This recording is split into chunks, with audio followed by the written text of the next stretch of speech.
Prince Harry slipped back into the UK, not with flashing cameras or a staged royal announcement, but with something far more ordinary.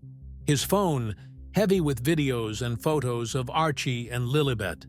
There was no photographer trailing behind him, no grand entrance with polished shoes clicking on marble floors.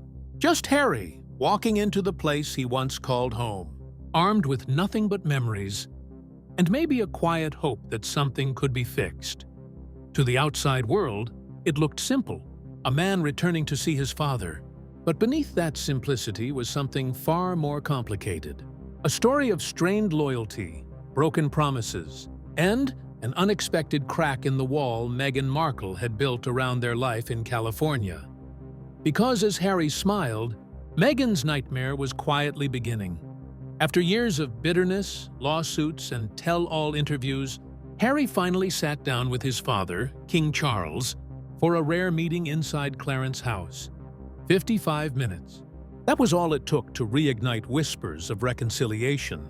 No handlers, no courtiers, no Camilla hovering in the background. Just father and son across a small table, sipping tea in quiet conversation. Reports suggest Harry showed his father videos of Archie and Lilibet. Smiling faces, little voices. Grandchildren Charles has barely met.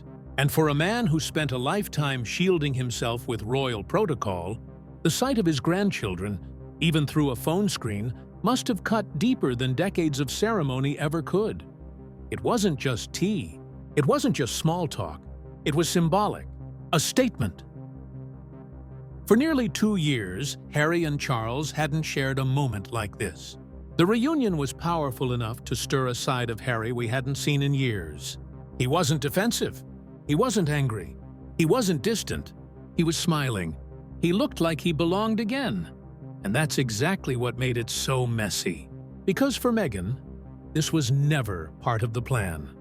When Meghan walked away from the palace in 2020, she was walking away from centuries of rules. She wanted freedom, Hollywood deals, sunshine, autonomy, a chance to build her own empire. She pulled Harry with her, convincing him that life outside the palace walls would finally give them peace. At first, it looked bold, revolutionary even. The American outsider breaking free of an outdated system. Meghan positioned herself as the modern Duchess, rewriting the rules of royalty. But now, that dream is crumbling. Her influencer empire didn't explode. The Netflix spotlight flickered. The Spotify deal collapsed, and her new lifestyle brand, once hyped as her grand comeback, hasn't captured the audience she promised. Meanwhile, Harry is glowing again. Only this time, it's in London, not Montecito. For Meghan, watching her husband bask in the royal glow must feel like betrayal. Because the Harry she dragged to California is slipping back into the Harry who feels at home in the UK. The crowds cheering, the Invictus Games reception, the warm smiles from colleagues, all of it a reminder of the man he used to be and the life he once had. There's one thing Meghan's carefully crafted PR strategy can't fight: nostalgia. When Harry showed up at the Invictus reception, he wasn't a celebrity struggling for brand deals. He wasn't a podcast co-host or a California transplant.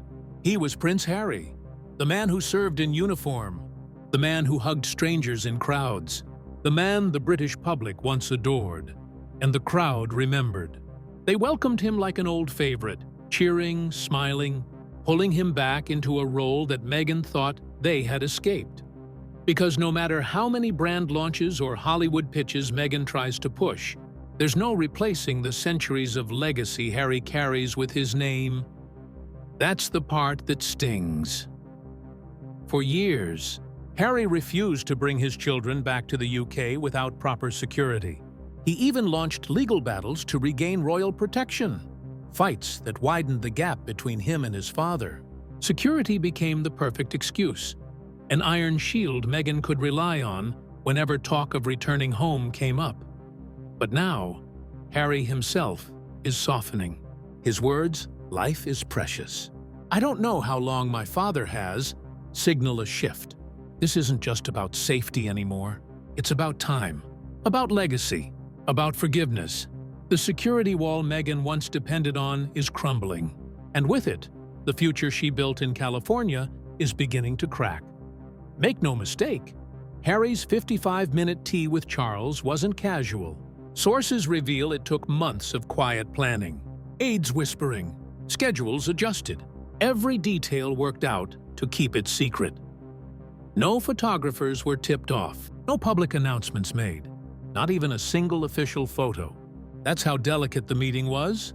Harry wasn't just popping in for a family chat. He was testing the waters, dipping his toe back into royal life. And Charles, by welcoming him warmly, sent a message too. The door isn't closed. That subtle crack in the icy wall between them was all Harry needed.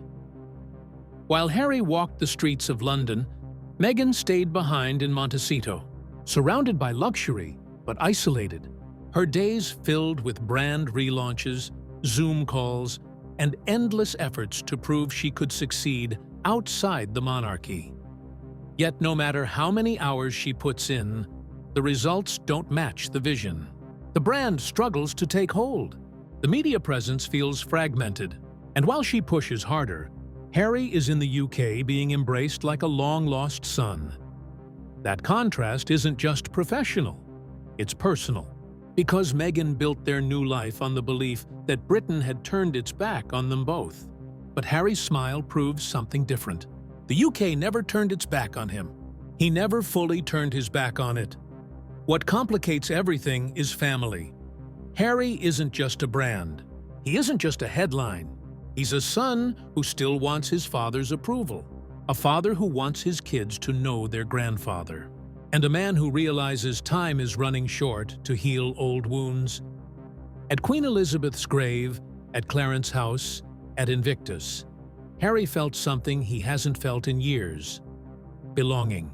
And that belonging is pulling him back east, back toward his roots, back into the story Meghan hoped to escape. The more Harry smiles in the UK, the quieter Montecito feels. Insiders now whisper what Meghan fears most. Harry misses the structure, the reverence, the status. Not the media circus or the palace politics, but the meaning that came with being Prince Harry of Britain. In California, he's just another wealthy man with a famous wife. In the UK, he's legacy. He's history. He's still royalty. That's a difference Meghan can't compete with. And now, with just one carefully orchestrated trip, the ground beneath their marriage is shifting. The security excuse is fading. The nostalgia is rising. The father-son bond is quietly repairing. And Meghan? She's bracing herself for the fallout. Because Harry's return wasn't just a visit. It was a turning point. And every step he takes toward reconciliation with his family is one step further from the life they built together in California.